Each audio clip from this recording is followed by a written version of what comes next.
if you are a developer who is looking to get into the Web3 space, start learning Solidity to start.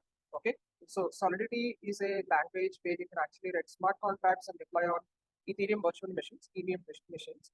And once you learn Solidity, you can actually start coding on Polygon, Avalanche, and any other L1 chains which are EVM compatible, and also the L2 chains. When you mean by L2 chains, there are like a lot of chains like Arbitrum, Optimism, zkSync, Starknet.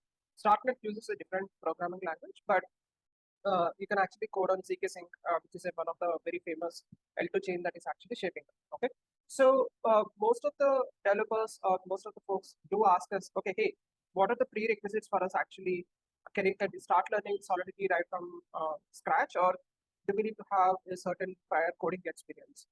So my answer to most of the developers is, in our cohorts, we have seen two set of developers, to be frank. One set of developers is like, where they had some computer background experience, some coding experience. They have spent some time in the Web2 world, and then they were looking to transition into Web3 world.